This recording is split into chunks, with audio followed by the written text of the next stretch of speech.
말씀 전해 주시겠습니다.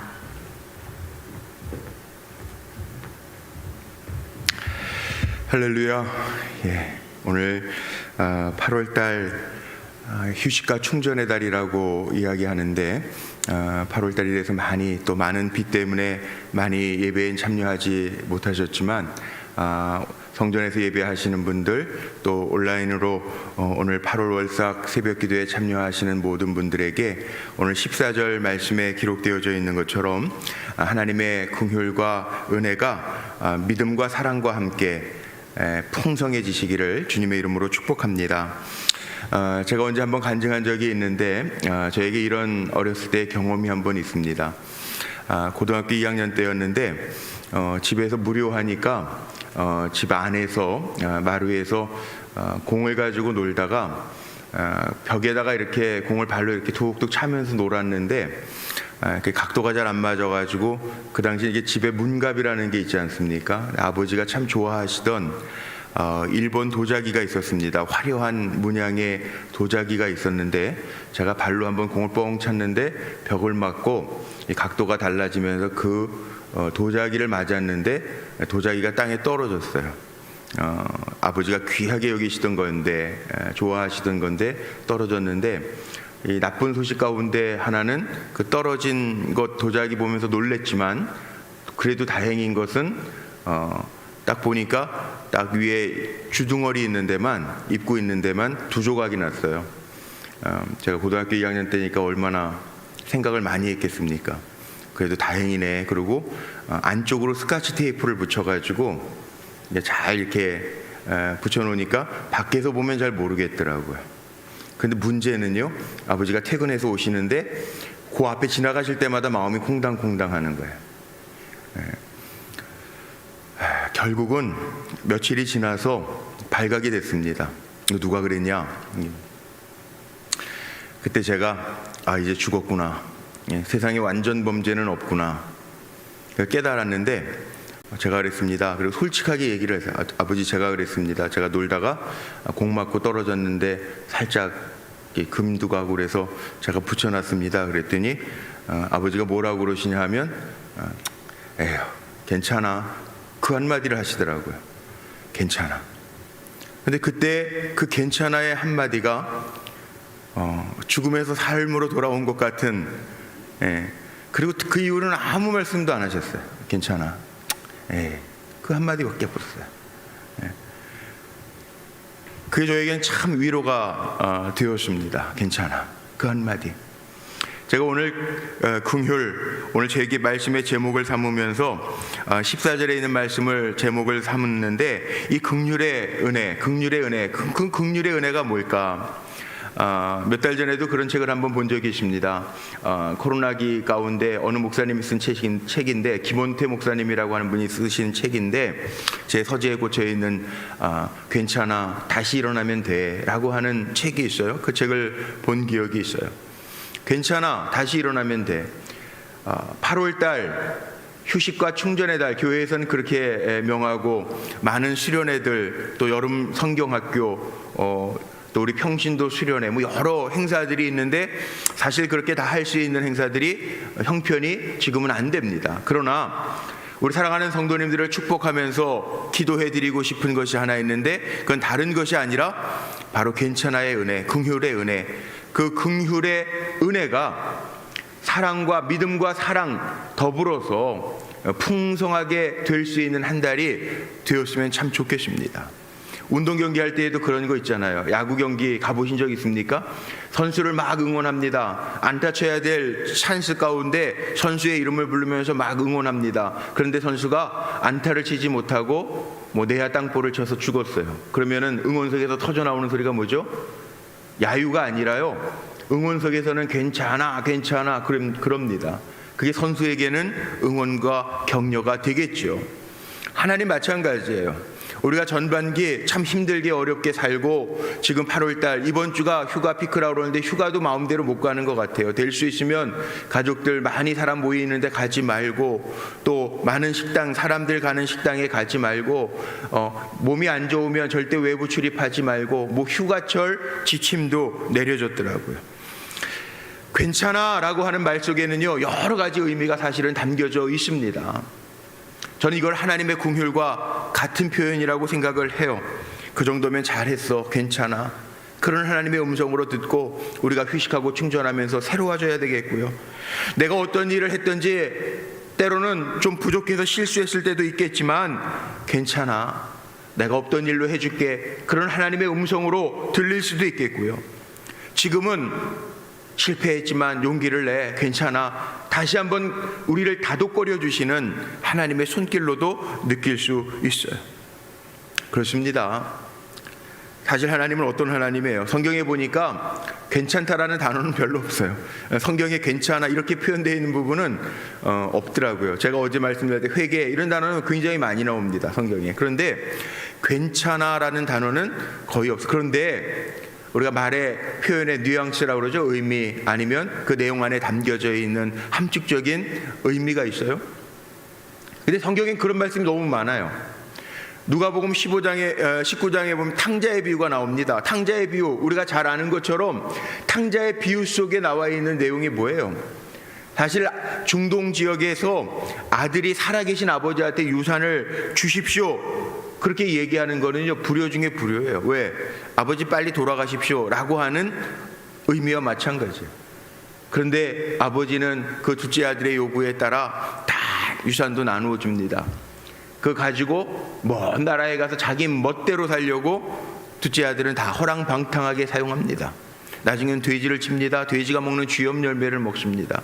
내가 차라리 아버지 품에 돌아가서 품꾼의 하나로 있는 게 낫겠다 고민하다가 둘째 아들이 돌아갑니다. 근데 아버지는요, 멀리서 아들인 것 보고 달려와서 목을 끌어안고, 누가복음 15장에 보면 그렇게 나오죠. 끌어안고 입 맞추며 죽었던 아들 다시 돌아왔다. 종들에게 명령합니다. 살진 송아지를 잡고 새로운 옷을 입히고 가락지를 끼우고 잔치를 해줍니다. 이게 무슨 의미예요? 아버지의 마음은 괜찮아, 네가 그렇게 하고 떠났지만 다시 너는 내 아들이야, 받아주는 거잖아요. 괜찮다는 말은 없어요. 그런데 그 안에 담겨져 있는 거죠. 요한복음 8장 말씀에 보면 예수님도요, 현장에서 간음하다가 잡혀온 여인을 보면서 많은 사람들이 그 당시의 율법으로는 돌로 쳐 죽이는 게 당연합니다. 사람들이 손에 다 돌을 가지고 있습니다. 쳐 죽이려고 합니다. 그러면서도 예수님을 시험하죠. 예수님에게 물어봅니다.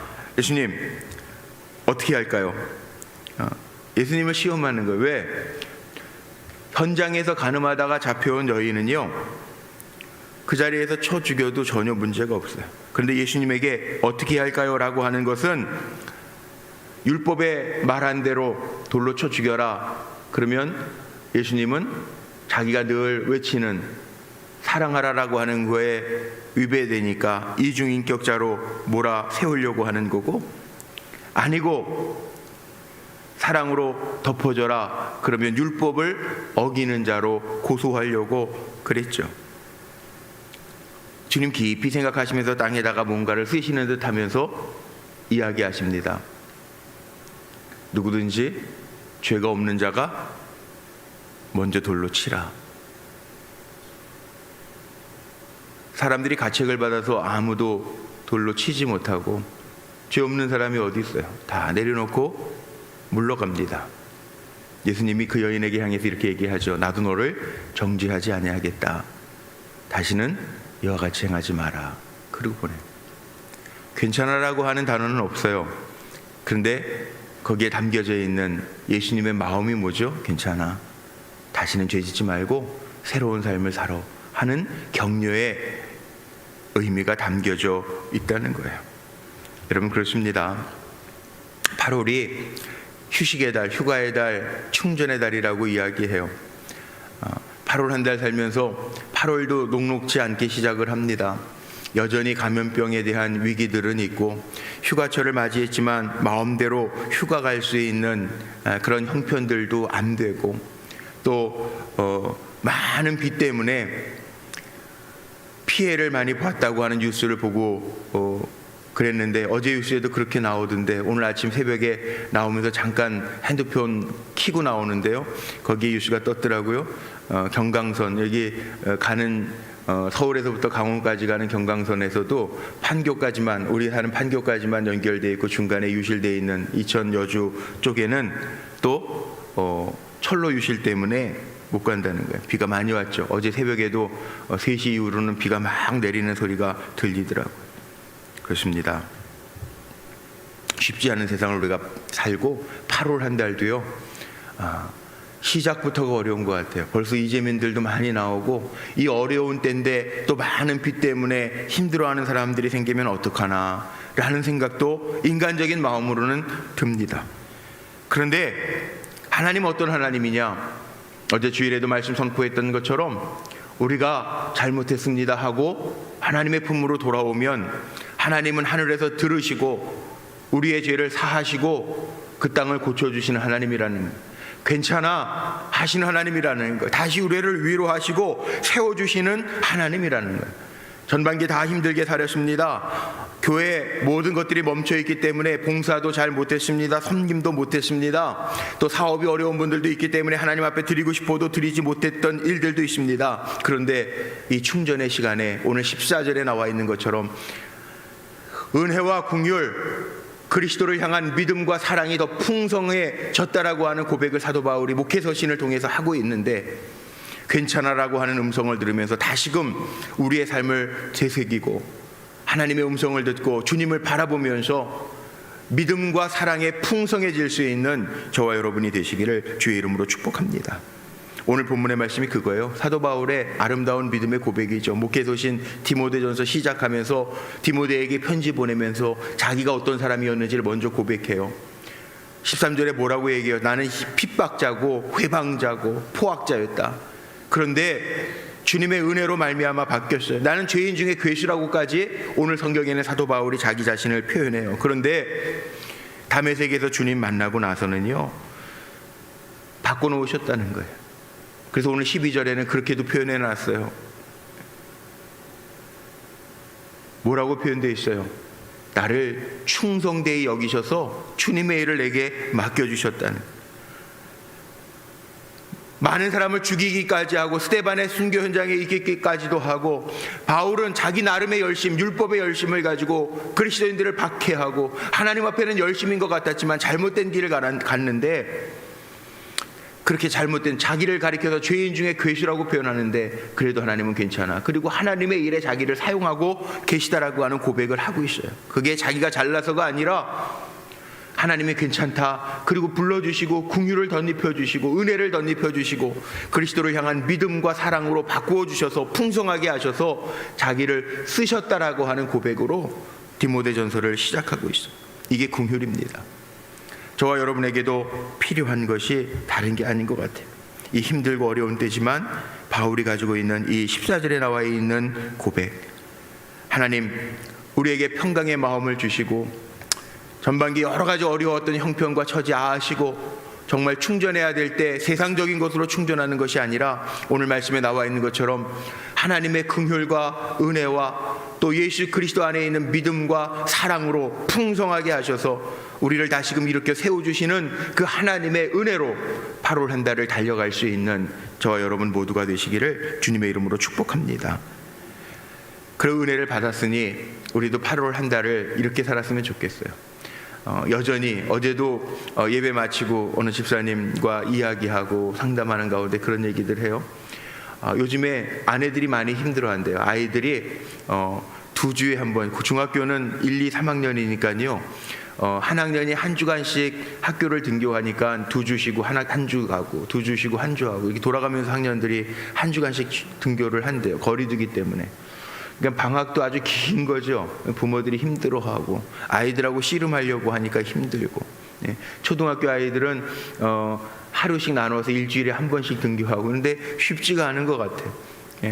그래서 뭐 주부들의 스트레스는 요즘 뭐 말로도 못한대요. 다 상대해야 되고, 할머니 할아버지들 손주들 봐주시는 분들도 아주 매여가지고 쉽지 않으시대요. 그런데 뭐 다 이렇게 매여 있으면 쉽지 아니하고 힘들잖아요. 쉼도 없고 휙도 없이 날아갈 때에는 쉽지 않잖아요.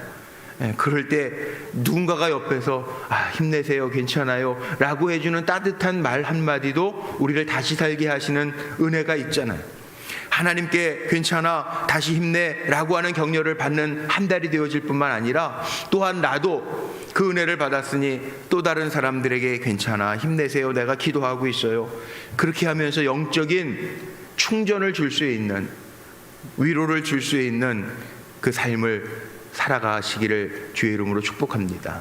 그래서 8월 무덥고 또 이렇게 큰 장마로 인해서 많은 피해를 보고 삶은 더 나아지는 게 아니라 어려워지는 것 같지만, 이 어려움 속에도 우리는 주님의 긍휼과 은혜를 가지고 서로를 또한 격려하며 나아갈 때 하나님 우리를 다시금 새롭게 하시며 하나님이 더 주시는 그 은혜의 긍휼로 우리를 세워주실 줄로 믿습니다. 그래서 8월 마지막 날에는 그 은혜를 간증할 수 있는 저와 여러분 모두가 되시기를 주님의 이름으로 축복합니다.